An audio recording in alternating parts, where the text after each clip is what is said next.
Hello बच्चों, कैसे हैं आप सब। आज हम पढ़ेंगे इतिहास का चैप्टर नंबर 2 समाजवाद एवं साम्यवाद के बारे में।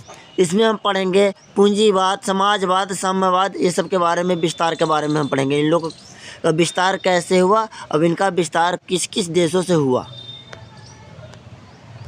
अब देखिए, हम लोग देखेंगे पूंजीवाद। तो पूंजीवाद क्या है? तो वैसी अर्थव्यवस्था जिसमें उत्पादन के साधन पर पूंजीपति का नियंत्रण होता है, उसे क्या कहते हैं? पूंजीवाद कहते हैं।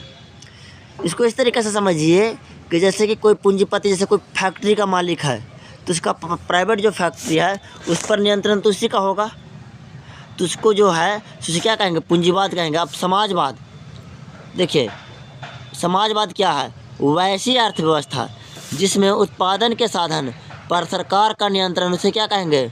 समाजवाद। यानी कि जैसे कोई भी कंपनी वगैरह है, वो क्या है? सरकारी कंपनी है, तो उस पर नियंत्रण किसका होगा? तो सरकार का होगा, गवर्नमेंट का होगा, तो इसे क्या कहेंगे? समाजवाद कहेंगे। अब देखिए, समाजवाद का उदय 18वीं सदी में औद्योगिक क्रांति के फलस्वरूप, यानी औद्योगिक क्रांति के परिणाम से हुआ था। अब देखिए, साम्यवाद वैसी अर्थव्यवस्था जिसमें समाज के सभी लोगों को समान रूप से अधिकार होता है, उसे साम्यवाद कहा जाता है। ये याद रखिएगा, बहुत इंपॉर्टेंट है। अब देखिए, औद्योगिक क्रांति के बाद आर्थिक दृष्टि से समाज को 2 वर्गों में विभाजित होना पड़ा था। एक पूंजीवादी वर्ग और दूसरा क्या हो गया? श्रमिक वर्ग। तो देखिए, जिसके पास पैसा था वो क्या किया? वो तो बड़ा बड़ा फैक्ट्री लगा दिया, उद्योग लगा दिया, तो वो तो हो गया पूंजीवादी वर्ग। अब देखिए, दूसरा वर्ग हो गया जो कि उन फैक्ट्रियों में काम करता था और जीविका कमाता था, आय कमाता था, तो क्या हो गया? वो श्रमिक हो गया, यानी मजदूर वर्ग हो गया। ठीक है। अब देखिए, समाजवाद के प्रमुख विचारक देखिए, सेंट साइमन, फैरियर और लुई ब्ला और रॉबर्ट ओवन और मार्क्स एंगल्स। आधुनिक समाजवाद का विभाजन 2 चरणों में किया जाता है। देखिए, यूटोपियन समाजवाद और वैज्ञानिक समाजवाद। अब हम लोग देखेंगे यूटोपियन समाजवाद के बारे में। कार्ल मार्क्स से पूर्व के समाजवाद को यूटोपियन समाजवाद कहा जाता था। और दूसरा हो गया वैज्ञानिक समाजवाद। तो कार्ल मार्क्स के बाद के समाजवाद को वैज्ञानिक समाजवाद कहा जाता था। देखिए, प्रमुख यूटोपियन समाजवादी तो कौन कौन थे? तो सेंट साइमन, फैरियर, लुई ब्ला और रॉबर्ट ओवन थे। अब देखिए, कार्ल मार्क्स थे, उनका जन्म 1818 में हुआ और 1883 में उनकी मृत्यु हो गई थी। ठीक है। कार्ल मार्क्स का जन्म 5 मई 1818 को जर्मनी के राइन प्रांत के ट्रियर नगर में यहूदी परिवार में हुआ था। अब बाद में ये परिवार क्या कर लिया कि ईसाई धर्म अपना लिया था। कार्ल मार्क्स के पिता हेनरिक मार्क्स थे, जो एक प्रसिद्ध वकील थे। अब देखिए, कार्ल मार्क्स बोन विश्वविद्यालय और बर्लिन विश्वविद्यालय 1836 में विधि की शिक्षा का ग्रहण किया। 1843 में कार्ल मार्क्स ने अपने बचपन के मित्र जेनी से विवाह कर लिया। 1844 में कार्ल मार्क्स की मित्रता एंगल्स से हुई थी और कार्ल मार्क्स और एंगल्स 1848 में साम्यवादी घोषणा पत्र प्रकाशित किया। कब घोषणा पत्र प्रकाशित किया साम्यवादी? तो 1848 में। ये बहुत इंपॉर्टेंट है। अब देखिए, कार्ल मार्क्स को आधुनिक समाजवाद का जनक भी कहा जाता है। कार्ल मार्क्स ने 1867 में दास कैपिटल नामक पुस्तक की रचना की, जिसे समाजवादियों का बाइबिल कहा जाता है। देखिए, कई बार क्वेश्चन आता है कि समाजवादियों का बाइबिल किसे कहा जाता था? दास कैपिटल नामक पुस्तक। अब इसे किसने लिखा था? तो कार्ल मार्क्स ने। ठीक। अब हम लोग देखते हैं, कार्ल मार्क्स के अनुसार इतिहास के 6 चरण हैं। कौन कौन? आदिम साम्यवादी, दासता का युग, समांति युग, पूंजीवादी युग, समाजवादी युग और साम्यवादी युग। अब देखिए, धर्म जनता के लिए अफीम की तरह है, ये किसने कहा था? तो कार्ल मार्क्स ने कहा था। ठीक। यह है कार्ल मार्क्स का तस्वीर। अब हम लोग देखते हैं अंतर्राष्ट्रीय संघ आगे। तो देखिए, प्रथम अंतर्राष्ट्रीय संघ की स्थापना 1864 में कार्ल मार्क्स ने की थी। प्रथम अंतर्राष्ट्रीय संघ में कार्ल मार्क्स ने अधिकार के बिना कर्तव्य नहीं और कर्तव्य के बिना अधिकार नहीं का नारा दिया। द्वितीय अंतर्राष्ट्रीय संघ 1889 ईस्वी में पेरिस में हुआ था। ठीक, अब देखिए द्वितीय अंतर्राष्ट्रीय संघ का निर्णय। देखिए, द्वितीय अंतर्राष्ट्रीय संघ में अंतर्राष्ट्रीय मजदूर संघ का सचिवालय ब्रुसेल्स में स्थापित किया गया और 1 मई को मजदूर एकता दिवस के रूप में मनाया गया, जिसको हम लोग मजदूर दिवस भी बोलते हैं। कुछ महत्वपूर्ण तथ्य यहाँ देखिए है। रूस में रोमनोवा राजवंश का शासक था। और देखिए, रूस के सम्राट को जार कहा जाता था। क्वेश्चन देता है कहाँ के सम्राट को जार कहा जाता था, तो रूस के क्रांति जार निकोलस द्वितीय के शासनकाल में हुई थी। अब 1861 में जार अलेक्जेंडर द्वितीय द्वारा कृषि दासता समाप्त किया गया। 1863 में रूसीकरण की नीति का विरोध पोलो ने किया था।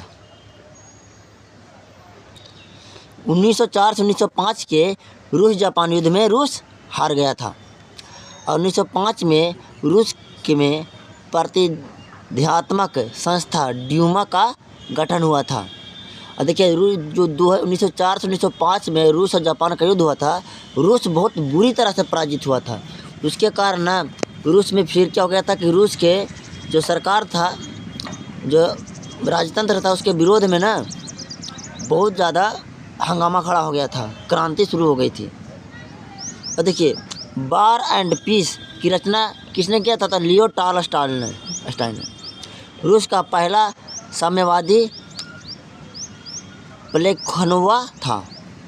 प्लेखनोवा 1898 ईस्वी में रशियन सोशल डेमोक्रेटिक पार्टी का स्थापना किया था। 1903 में पार्टी बेल्शेविक और मेंशेविक में बट गया।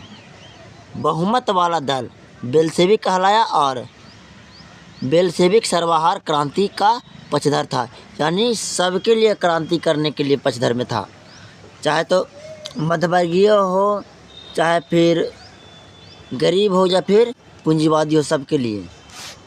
अल्पमत वाला दल मेंशेविक कहलाया और मेंशेविक मध्यवर्गीय क्रांति का पक्षधर था। 1901 में सोशलिस्ट रेवोल्यूशनरी पार्टी का गठन हुआ था। अब देखिए, प्रथम विश्व युद्ध 1914 से 1918 के बीच चला था। यह बहुत इंपॉर्टेंट है, कई बार पूछा जा चुका है। और द्वितीय विश्व युद्ध 1939 से 1945 के बीच। प्रथम विश्व युद्ध 4 वर्षों तक और द्वितीय विश्व युद्ध 6 वर्षों तक। जार निकोलस द्वितीय की पत्नी का नाम जरीना था। और नई आर्थिक नीति 1921 में लेनिन के द्वारा लाया गया था। अब देखिए, सर्वहारा वर्ग किसे कहते हैं, तो समाज का ऐसा वर्ग जिसमें किसान, मजदूर एवं आम गरीब लोग को शामिल किया गया, उसे सर्वहारा वर्ग कहा गया। अब देखिए, रूसी क्रांति के निम्नलिखित कारण थे। देखिए, जार के निरंकुशता एवं अयोग्य शासन, कृषकों यानी किसान की दयनीय स्थिति, मजदूरों की दयनीय स्थिति, औद्योगिकरण की समस्या, रूसीकरण की नीति और विदेशी घटनाओं का प्रभाव। रूस में मार्क्सवाद का प्रभाव और बुद्धिजीवियों का योगदान। तत्कालीन कारण प्रथम विश्व युद्ध में रूस की पराजय। प्रथम विश्व युद्ध में रूस हार गया था। अब हम लोग देखते हैं फरवरी मार्च क्रांति। तो 7 मार्च 1917 पुराना कैलेंडर के अनुसार और नए कैलेंडर के अनुसार जो 7 मार्च 1917 था, वो तो जो अभी एक्चुअल डेट चल रहा है सो, अब पुराना कैलेंडर के अनुसार 22 फरवरी 1917 जी। देखिए, इसमें क्या है ना कि रूस में ना अलग कैलेंडर अपनाया जाता था और पूरा दुनिया में अलग कैलेंडर। तो जो रूस था ना, सब पहले अपना कैलेंडर अलग रखता था, जिसको हम लोग पुराना कैलेंडर कह रहे हैं।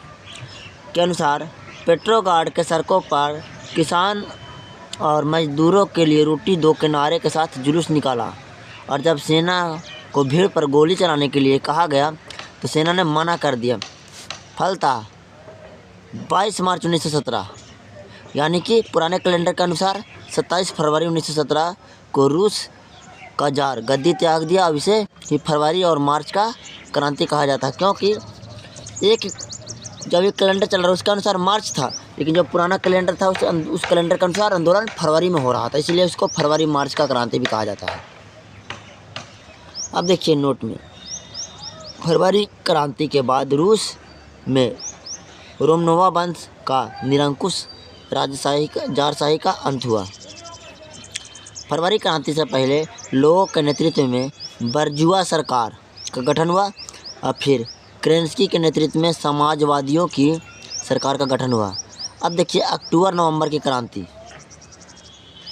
देखिए 7 नवंबर 1917 ईस्वी में यानी कि पुराने कैलेंडर के अनुसार 25 अक्टूबर 1917 को बोल्शेविकों ने लेनिन के नेतृत्व में पेट्रोग्राड के रेलवे स्टेशन, बैंक, डाकघर, टेलीफोन केंद्र, कचहरी और अन्य सरकारी भवनों पर अधिकार कर लिया।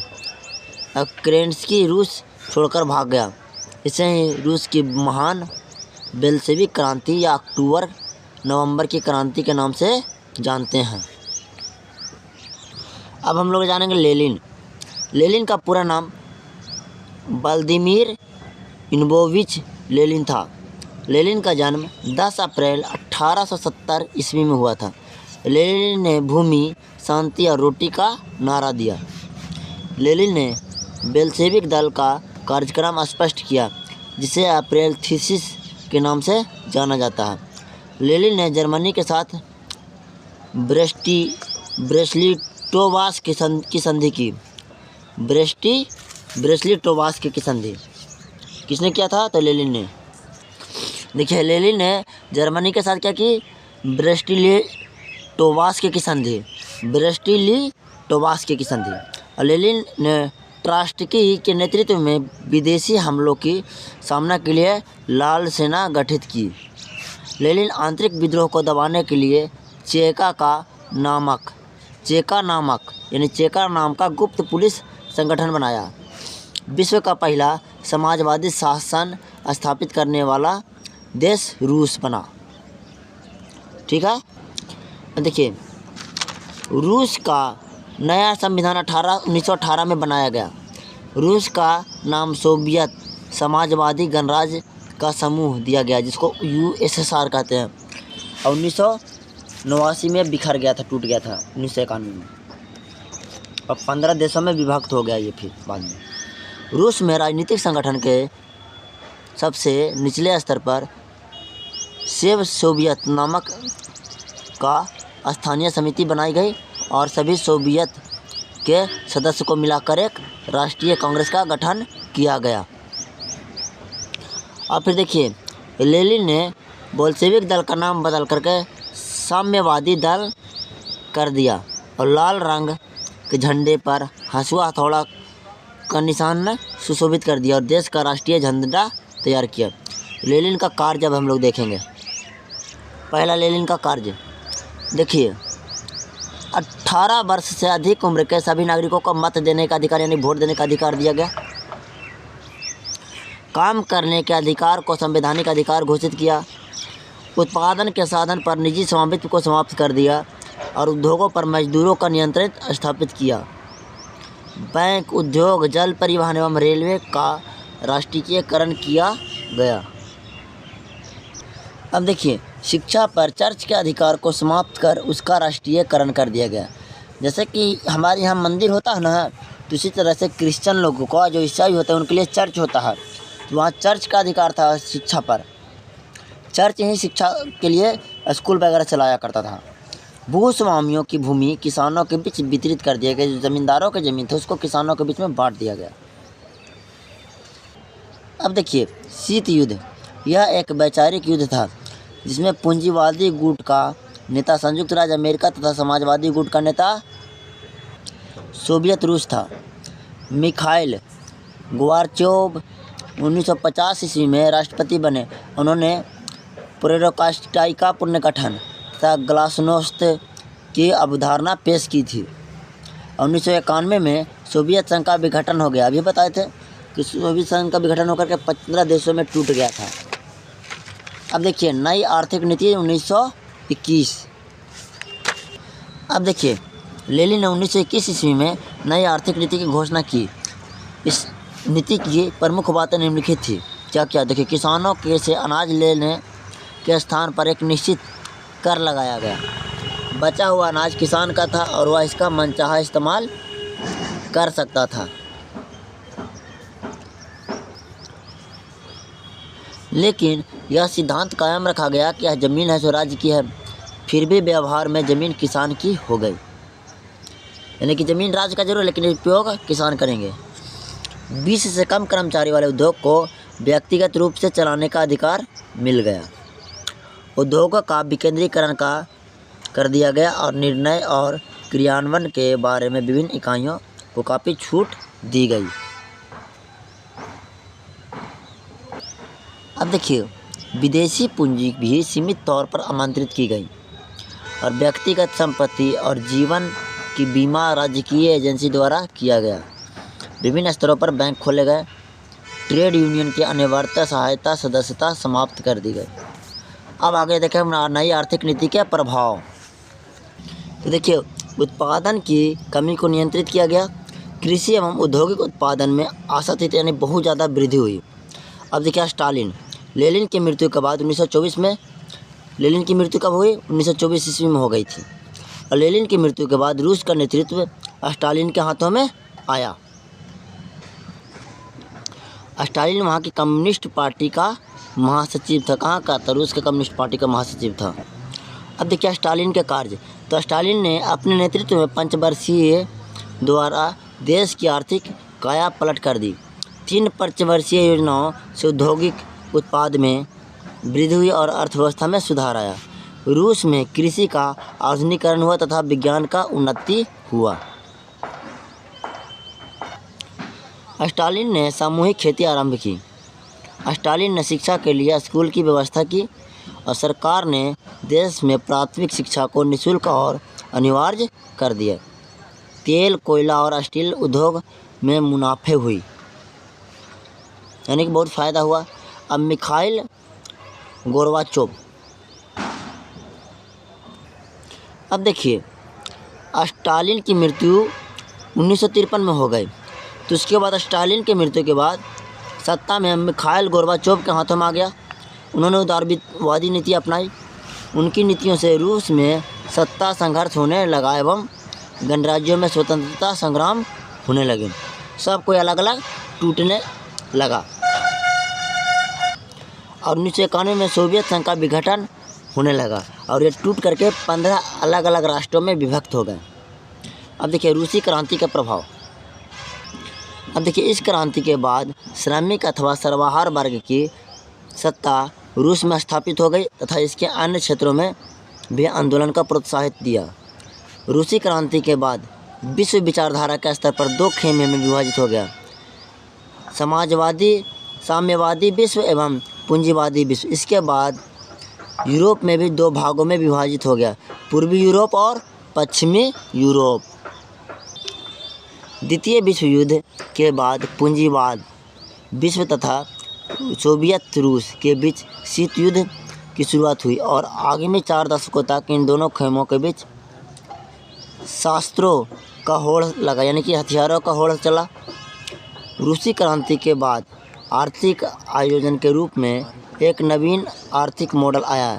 आगे पूंजीवादी देशों ने भी परिवर्तित रूप से इस मॉडल को अपना लिया। इस क्रांति की सफलता ने एशिया और अफ्रीका में उपनिवेश मुक्ति को भी प्रोत्साहन दिया, क्योंकि सोवियत रूस की साम्यवादी सरकार ने एशिया और अफ्रीका के देशों में होने वाले राष्ट्रीय आंदोलन को वैचारिक समर्थन प्रदान किया था। अब हम लोग देखेंगे वस्तुनिष्ठ प्रश्न, यानी कि ऑब्जेक्टिव क्वेश्चन। रूस में कृषक दास प्रथा का अंत कब हुआ? तो 1861 में।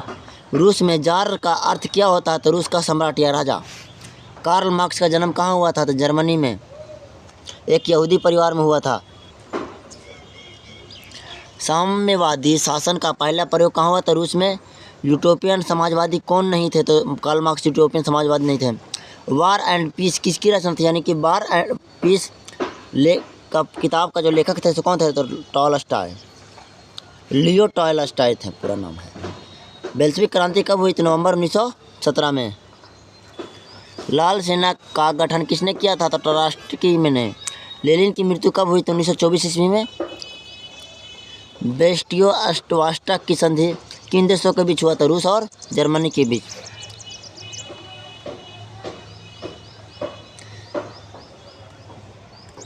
यही क्वेश्चन 2 बार आया है। ब्रेस्ट-लिटोव की संधि किन देशों के बीच हुई थी? तो रूस और जर्मनी के बीच में। निम्नलिखित में से किसे साम्यवाद के संस्थापक के रूप में माना जाता? तो कार्ल मार्क्स को। साम्यवादी घोषणा पत्र के लेखक कौन थे? तो कार्ल मार्क्स और एंगल्स। अब देखिए, दास कैपिटल का प्रकाशन किस वर्ष हुआ? तो 1867 ईस्वी में। बेल्शेविक क्रांति कब हुई थी? नवंबर 1917 में। युद्ध और शांति यानी वार एंड पीस पुस्तक किसने लिखा था? टॉलस्टॉय।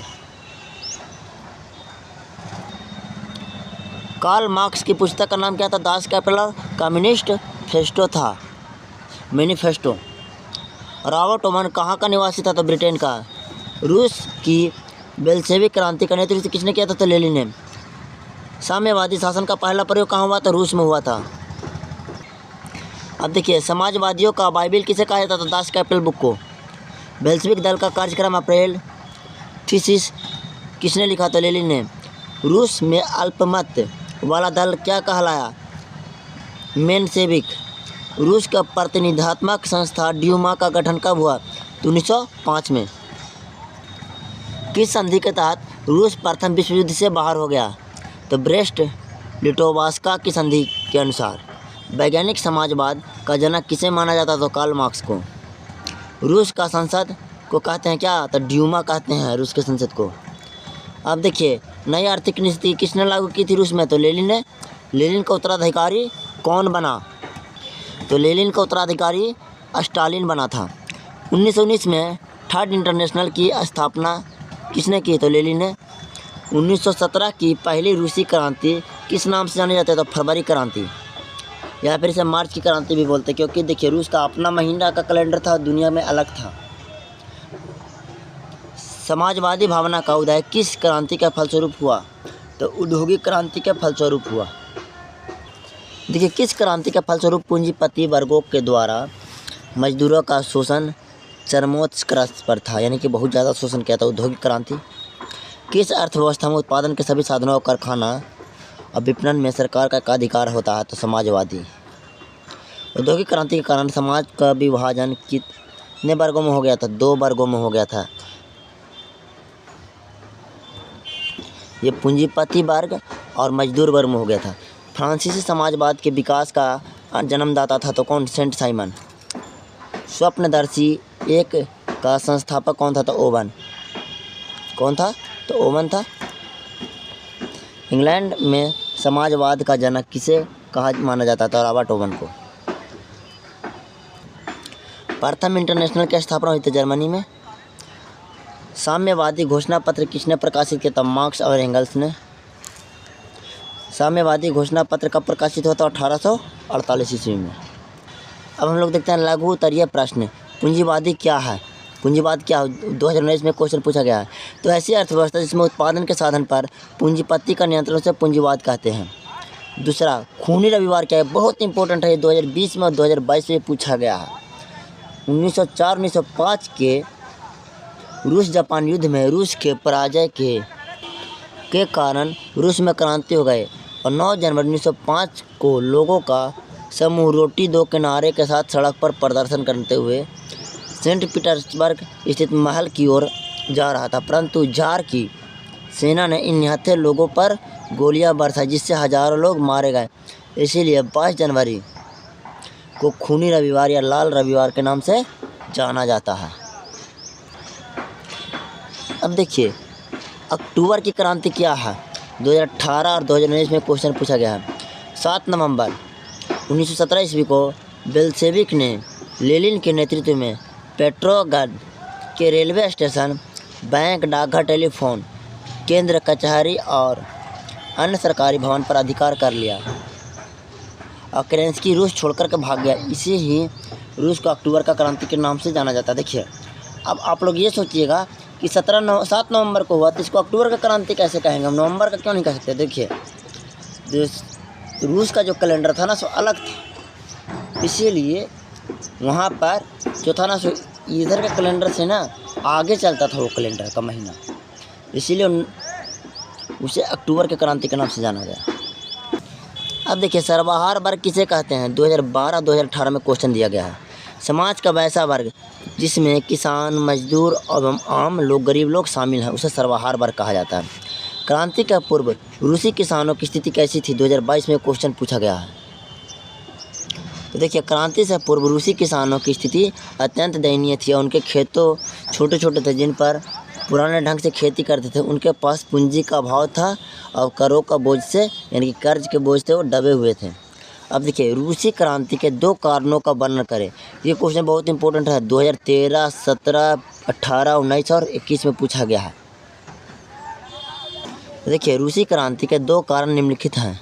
पहला, कृषकों की दयनीय स्थिति, यानी किसानों की दयनीय स्थिति। रूस में किसानों की स्थिति अत्यंत दयनीय थी। 1861 ईस्वी के में जार अलेक्जेंडर द्वितीय के द्वारा कृषि दासता समाप्त कर दी गई, परंतु इससे किसानों की स्थिति में कोई सुधार नहीं हुआ था।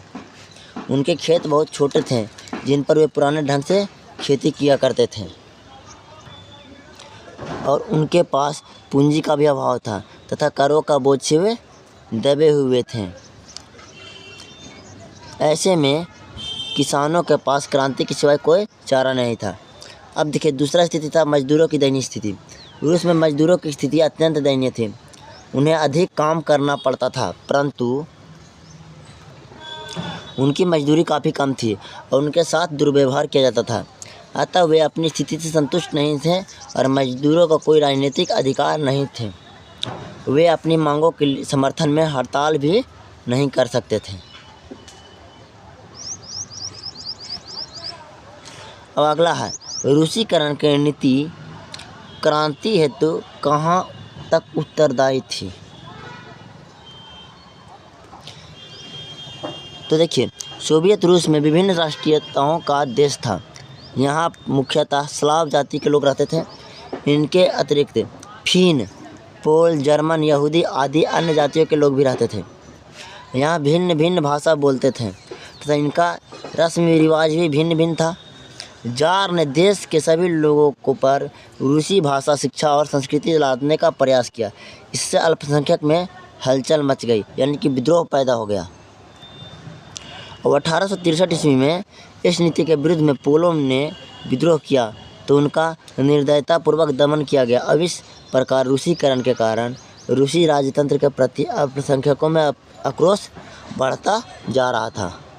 अब देखो, अगला सवाल है, साम्यवाद एक नई आर्थिक एवं सामाजिक व्यवस्था कैसे थी? 2014 में पूछा गया और 2017 में ये क्वेश्चन पूछा गया है। टाइपिंग मिस्टेक थोड़ा सा है। रूस में क्रांति के बाद नहीं सामाजिक आर्थिक व्यवस्था की स्थापना हुई, यानी कि रूस में क्रांति के बाद सामाजिक आर्थिक व्यवस्था की स्थापना हुई। असमानता समाप्त कर दी गई, वर्गहीन समाज की स्थापना की गई, पूंजीपति और जमींदार का उन्मूलन कर दिया गया, यानी उन्हें ख़त्म कर दिया गया। समाज में एक ही वर्ग था, साम्यवादी वर्ग। नागरिकों का काम के अधिकार को संवैधानिक अधिकार बना दिया गया और देश की सारी संपत्ति का राष्ट्रीयकरण कर दिया गया। इस प्रकार एक वर्गहीन और शोषण मुक्त सामाजिक आर्थिक व्यवस्था की स्थापना हुई। इस प्रकार हम कह सकते हैं कि रूसी क्रांति के बाद साम्यवाद एक नई आर्थिक सामाजिक व्यवस्था थी। अब अगला सवाल है, नई आर्थिक नीति मार्क्सवादी सिद्धांतों के समझौता है कैसे? तो देखिए, साम्यवादी व्यवस्था में व्यक्तिगत संपत्ति का अवधारणा नहीं थी, परंतु लेनिन तत्कालीन परिस्थितियों को ध्यान में रखते हुए किसानों को जमीन का स्वामित्व दिया। अब व्यक्तिगत स्वामित्व में उद्योग चलाने का भी अधिकार और नई आर्थिक नीति दिया। इसीलिए यह नीति मार्क्सवादी सिद्धांतों के समझौता था। यह नीति क्या था? मार्क्सवादी सिद्धांतों के साथ समझौता थी। जो कि मार्क्सवादी नीतियों के अनुसार सबका राष्ट्रीयकरण था। अब आपका अगला सवाल है, प्रथम विश्व युद्ध में रूस की पराजय क्रांति हेतु मार्ग प्रशस्त किया कैसे? तो देखिए, प्रथम विश्व युद्ध में रूस की पराजय रूसी क्रांति का तत्कालीन कारण बना, क्योंकि युद्ध में के मध्य जार द्वारा सेनापति का कमान अपने हाथों में लेने के कारण ज़रीना और उसके तथाकथित गुरु रासपुटिन जैसे निकृष्टतम व्यक्ति को षड्यंत्र करने का मौका मिल गया, जिसके कारण राजतंत्र की प्रतिष्ठा और भी गिर गई। अगला सवाल, साम्यवाद क्या है? 2024 में एक क्वेश्चन पूछा गया है। देखिए, वैसी अर्थव्यवस्था जिसमें समाज के सभी लोगों का समान रूप से अधिकार होता है और सारी संपत्ति सरकार के अधीन होता है, उसे साम्यवाद कहा जाता है। अब अगला, शीत युद्ध के विषय में संक्षेप में लिखें। 2024 में एक क्वेश्चन पूछा जा चुका है, बहुत इंपॉर्टेंट भी है। तो देखिए, शीत युद्ध वास्तव में कोई युद्ध नहीं था, यह एक वैचारिक युद्ध था जिसमें पूंजीवादी गुट का नेता संयुक्त राज्य अमेरिका और साम्यवादी गुट का नेता कौन था? तो सोवियत रूस था। और यह युद्ध द्वितीय विश्व युद्ध के बाद शुरू हुआ था और 1991 में सोवियत विखर संघ का विखंडन के बाद समाप्त हो गया था। और इस युद्ध में ना रूस और अमेरिका ने अपने अपने अनुसार बहुत ज़्यादा हथियारों की तरक्की की, बहुत ज़्यादा हथियारों का विकास किया था।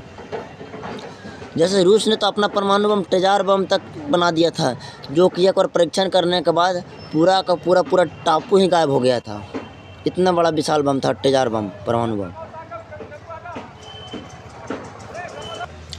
आपका अगला सवाल है, कार्ल मार्क्स के बारे में आप क्या जानते हैं? 2012 में सवाल पूछा गया। तो कार्ल मार्क्स का जन्म 5 मई 1818 ईस्वी में जर्मनी के राइन प्रांत के ट्रियर नगर में यहूदी परिवार में हुआ था। कार्ल मार्क्स और एंगल्स 1848 में साम्यवादी घोषणा पत्र प्रकाशित किया और कार्ल मार्क्स को आधुनिक समाजवाद का जनक कहा जाता है। कार्ल मार्क्स ने 1867 में दास कैपिटल नामक पुस्तक की रचना की, जिसे समाजवादियों का बाइबिल कहा जाता है। अब देखिए क्या है, बेल्शेविक क्रांति के 2 तत्कालिक कारण बताइए। 2013 में क्वेश्चन पूछा गया। तो बेल्शेविक क्रांति के तत्कालिक 2 कारण निम्नलिखित हैं। देखिए, प्रथम विश्व युद्ध में रूस की पराजय से रूस की जनता और आक्रोशित हो गई। अब प्रथम विश्व युद्ध के दौरान जार निकोलस द्वितीय की अनुपस्थिति में ज़रीना और उसके तथाकथित गुरु रासपुटिन को षड्यंत्र से राजतंत्र की प्रतिष्ठा और गिर गई थी। अब देखिए क्या है, बौद्धिक जागरण में रूसी क्रांति को किस प्रकार प्रभावित किया? देखिए, रूस की क्रांति से पूर्व एक वैचारिक क्रांति भी देखी जा सकती है। लियो टॉलस्टॉय, दोस्तोयेव्स्की, तुर्गेनेव जैसे चिंतक इस नए विचार को प्रोत्साहित दे रहे थे। रूस के औद्योगिक मजदूरों पर कार्ल मार्क्स के समाजवादी विचारों का पूर्ण प्रभाव था। अब बुद्धिजीवियों के विचारों से प्रभावित होकर किसान और मजदूर शोषण और अत्याचार के विरुद्ध संघर्ष करने को तैयार हो गए। अब देखिए, यह भी बहुत इंपॉर्टेंट क्वेश्चन है, रूस की क्रांति ने पूरे विश्व को प्रभावित किया, किन्हीं उदाहरण से स्पष्ट करें। 2011 में पूछा गया है। तो रूस की क्रांति का विश्व पर प्रभाव। देखिए, रूस की क्रांति के बाद विश्व विचारधारा के स्तर 2 खेमों में विभाजित हो गया, साम्यवादी विश्व और दूसरा पूंजीवादी विश्व। रूस की क्रांति की सफलता ने एशिया और अफ्रीका में उपनिवेश मुक्ति को प्रोत्साहन दिया, यानी कि गुलामी से, जकड़न से आज़ाद होने का प्रोत्साहित किया गया। अगला सवाल, लेनिन द्वारा नई आर्थिक नीति की घोषणा क्यों की गई? 2023 में यह क्वेश्चन पूछा गया। तो लेनिन ने अनुभव किया कि तत्काल पूरी समाजवादी व्यवस्था लागू करना संभव नहीं है, इसीलिए रूस की अर्थव्यवस्था में सुधार लाने के लिए लेनिन ने नई आर्थिक नीति की घोषणा की 1921 ईस्वी में की थी। इसे लागू कर लेनिन को मार्क्सवादी मूल्यों से कुछ हद तक समझौता भी करना पड़ा था। अब देखिए, दीर्घ उत्तरीय प्रश्न। देखिए, रूसी क्रांति के कारणों का विवेचना करें। तो पहला देखिए, जार की निरंकुश एवं अयोग्य शासन। जार निकोलस द्वितीय के शासनकाल में रूस की क्रांति हुई और जार निकोलस द्वितीय के अधिकार, दैवी अधिकारों में विश्वास रखता था। यानी कि राजा का अधिकार है जो दैवीय अधिकार है, उसे आम लोगों की सुख दुख की चिंता नहीं था। और जार ने यह अफसरशाही बनाई, और जार ने जो अफसरशाही बनाई वह अस्थिर, जड़, अंकुशल थी। नियुक्ति का आधार योग्यता नहीं था। अतः गलत सलाहकारों के कारण जार की स्वेच्छा चरित्रा बढ़ गई और जनता की स्थिति बद से बदतर हो गई। बहुत बुरा हालत हो गया था वहाँ की जनता का। अब देखिए कृषकों की दयनीय स्थिति। रूस के किसानों के खेत बहुत छोटे छोटे थे, जिन पर वे पुराने ढंग से खेती करते थे। उनके पास पूंजी का अभाव था तथा करों यानी कि कर्ज का बोझ सिवे दबे हुए थे। ऐसे में किसानों के पास क्रांति के सिवाय कोई चारा नहीं था। अब देखिए मजदूरों की दयनीय स्थिति। रूस में मजदूरों की स्थिति अत्यंत दयनीय थी। उन्हें अधिक काम करना पड़ता था, परंतु उनकी मजदूरी काफ़ी कम थी। उनके साथ दुर्व्यवहार भी किया जाता था, अतः वे अपनी स्थिति से संतुष्ट नहीं थे। अब मजदूरों को कोई राजनीतिक अधिकार नहीं थे।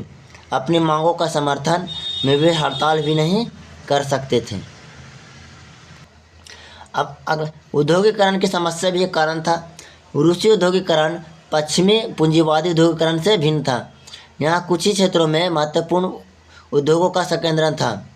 यहाँ राष्ट्रीय पूंजी का अभाव था, अतः उद्योगों के विकास के लिए विदेशी पूंजी पर निर्भरता बढ़ गई थी।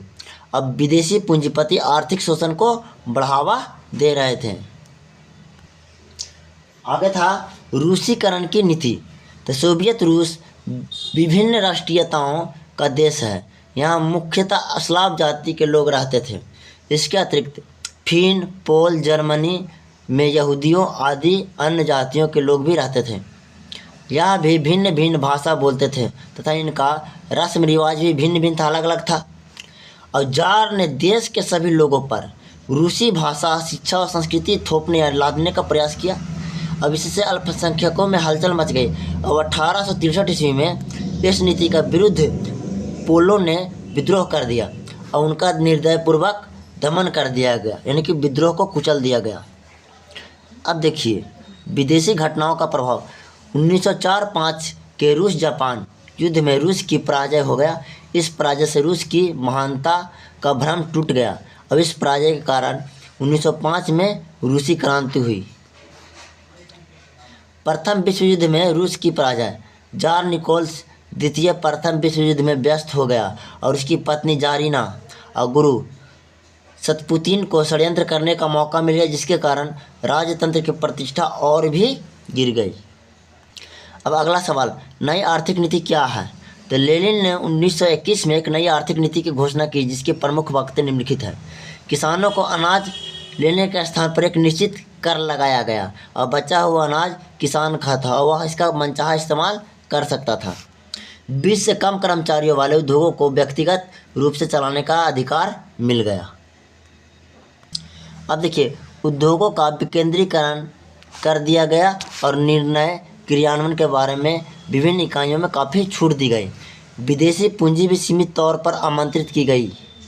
व्यक्तिगत संपत्ति और जीवन बीमा राजकीय एजेंसी द्वारा किया गया। विभिन्न स्तर पर बैंक खोले गए। अब देखिए रूसी क्रांति के प्रभाव को चर्चा करें। 2017-2023 में पूछा गया। तो रूसी क्रांति के प्रभाव निम्नलिखित थे। अब देखिए इस क्रांति के पश्चात श्रमिक वर्ग अथवा सर्वहारा वर्ग की सत्ता रूस को स्थापित हो गई। अब इसके अन्य क्षेत्रों में भी आंदोलन को प्रोत्साहित किया गया। रूसी क्रांति के बाद विश्व की विचारधारा दो भागों में विभाजित हो गया था, साम्यवादी विश्व और एक पूंजीवादी विश्व। इसके बाद यूरोप भी दो भागों में विभाजित हो गया, पूर्वी यूरोप और पश्चिमी यूरोप। द्वितीय विश्व युद्ध के बाद पूंजीवादी विश्व तथा सोवियत रूस के बीच शीत युद्ध की शुरुआत हुई और आगामी 4 दशकों तक दोनों खेमों के बीच शस्त्रों यानी कि हथियारों का होड़ चलता रहा। देखिए रूसी क्रांति के बाद आर्थिक आयोजन के रूप में एक नवीन आर्थिक मॉडल आया। आगे पूंजीवादी देशों ने भी परिवर्तित रूप से इस मॉडल को अपना लिया। इस क्रांति की सफलता ने एशिया अफ्रीका में उपनिवेश मुक्त को प्रोत्साहन दिया, क्योंकि सोवियत रूस की साम्यवादी सरकार ने एशिया और अफ्रीका के देशों में होने वाले राष्ट्रीय आंदोलन वैचारिक समर्थन प्रदान किया। अब देखिए, कार्ल मार्क्स की जीवनी एवं सिद्धांतों का वर्णन करें। तो देखिए, कार्ल मार्क्स का जन्म 5 मई 1818 में जर्मनी के राइन प्रांत के टियर नामक यहूदी परिवार में हुआ था। और कार्ल मार्क्स के पिता हेनरिक मार्क्स थे, जो एक प्रसिद्ध वकील थे। कार्ल मार्क्स बोन विश्वविद्यालय और बर्लिन विश्वविद्यालय से विधि की शिक्षा ग्रहण की और कार्ल मार्क्स हीगल के विचारों से प्रभावित था। 1843 में कार्ल मार्क्स ने अपने बचपन के मित्र जेनी से विवाह किया और कार्ल मार्क्स मटेक्सू और रूसो के विचारों का अध्ययन किया था। 1844 में कार्ल मार्क्स की मित्रता एंगल्स से हुई और मार्क्स और एंगल्स 1848 में साम्यवादी घोषणा पत्र प्रकाशित किया और कार्ल मार्क्स आधुनिक समाजवाद का जनक कहा जाता है। कार्ल मार्क्स ने 1867 में दास कैपिटल नामक पुस्तक की रचना की, जिसे समाजवादियों का बाइबिल भी कहा जाता है। अब देखिए, कार्ल मार्क्स के सिद्धांत। देखिए, कार्ल मार्क्स के कुछ सिद्धांत है। द्वंद्वात्मक भौतिकवाद का सिद्धांत, वर्ग संघर्ष का सिद्धांत, इतिहास की भौतिकवादी व्याख्या, मूल्य एवं अतिरिक्त मूल्य का सिद्धांत, राज्यहीन व वर्गहीन समाज की स्थापना, ये सब कार्ल मार्क्स के सिद्धांत हैं। अब देखिए, यूटोपियन समाजवादियों की विचारधारा का वर्णन करें। 2016 में एक क्वेश्चन पूछा गया है। तब प्रमुख यूटोपियन समाजवादियों का विचार देखिए। सेंट साइमन प्रथम यूटोपियवादी समाजवादी फ्रांसीसी विचारक सेंट था। उसका मानना था कि राज्य एवं समाज को इस ढंग से संगठित करना चाहिए कि लोग एक दूसरे का शोषण करने के बदले में जो प्रकृति का वर्णन करें। समाज को निर्धन वर्ग के भौतिक एवं नैतिक उत्थान के लिए कार्य करना चाहिए। उसने घोषणा किया कि प्रत्येक को उसकी क्षमता के अनुसार, प्रत्येक को उसके कार्य के अनुसार आगे। यही समाजवाद का मूलभूत नारा बन गया। अब देखिए, चार्ल्स फोरियर, यूटोपियन विचारक चार्ल्स फोरियर आधुनिक औद्योगिक विवाद का विरोधी था। तो उसका मानना था कि श्रमिकों को छोटे नगर अथवा कस्बों में काम करना चाहिए। उसने किसानों के लिए एक प्लांक्स बनाए जाने की योजना बनाई, परंतु यह योजना असफल हुई। अब देखिए, लुई ब्लां, यह फ्रांसीसी यूटोपियन चिंतकों में एकमात्र व्यक्ति जिसने राजनीति में भी हिस्सा लिया, जिसका नाम क्या था? लुई ब्लां था। उसके सुधार कार्यक्रम अत्यधिक व्यवहारिक थे। उसका मानना था कि आर्थिक सुधारों को प्रभावी कार्य बनाने के लिए पहले राजनीतिक सुधार आवश्यक है। अब देखिए, रॉबर्ट ओवन, देखिए चिंतक ब्रिटिश उद्योगपति रॉबर्ट ओवन था। उसने स्कॉटलैंड के न्यू लुनार्क नामक स्थान पर एक फैक्ट्री की स्थापना की थी। इस फैक्ट्री में उसने श्रमिकों को अच्छी वेतनिक सुविधा प्रदान किया और फिर उसने ऐसा महसूस किया कि कम मुनाफा और कम होने के बजाय बढ़ गया। अतः वह निष्कर्ष पर पहुंचा कि संतुष्ट श्रमिक ही वास्तविक श्रमिक है। अगर श्रमिकों को अच्छा वेतन मिलेगा तो वो काम भी अच्छा से करेंगे, तो उसका मुनाफा बहुत ज़्यादा बढ़ गया था। अब देखिए, लेनिन के जीवन में उपलब्धियों पर प्रकाश डाले। 2019 और 2020 में क्वेश्चन पूछा गया। तो लेनिन का पूरा नाम क्या था? व्लादिमीर इवानोविच लेनिन था। लेनिन का जन्म 10 अप्रैल 1870 ईस्वी को हुआ था। लेनिन 1905 के रूसी क्रांति में भाग लिया, लेकिन क्रांति असफल हो गई। उसे रूस छोड़कर भागना पड़ा। 1917 में वह जर्मनी की सहायता से रूस पहुंचा। लेनिन ने भूमि, शांति और रोटी का नारा दिया। लेनिन बोल्शेविक दल का कार्यक्रम स्पष्ट किया, जिसे अप्रैल थीसिस के नाम से जाना जाता है। 1917 में लेनिन बोल्शेविक क्रांति कर करेंस्की की सरकार को पलट दिया और लेनिन ने जर्मनी के साथ ब्रेस्ट-लिटोव्स्क की संधि की और लेनिन ने ट्रॉट्स्की के नेतृत्व में विदेशी हमलों का सामना के लिए लाल सेना का गठन किया। ये क्वेश्चन देता कि लाल सेना का किसने गठन किया था? तो लेनिन ने। लेनिन आंतरिक विद्रोह को दबाने के लिए चेका नामक गुप्त पुलिस संगठन बनाया। लेनिन ने बेल्शेविक दल का नाम बदलकर साम्यवादी का दल कर दिया और लाल रंग के झंडा पर हंसुआ और हथौड़े को सुशोभित कर देश का राष्ट्रीय झंडा तैयार किया। 18 वर्ष से अधिक उम्र के सभी नागरिकों को मत देने का अधिकार दिया और काम करने का अधिकार को संवैधानिक अधिकार घोषित कर दिया गया और 1921 में लेनिन ने नई आर्थिक नीति की घोषणा की। ठीक है बच्चों, आज का ये चैप्टर समाप्त हो गया। अब कल हम पढ़ाएंगे इतिहास का चैप्टर नंबर 3। अगर किसी को वीडियो पसंद आ रहा है तो क्या कीजिए को चैनल को सब्सक्राइब कीजिए, जिससे कि क्या होगा आपके तक नोटिफिकेशन आसानी से पहुंच जाए।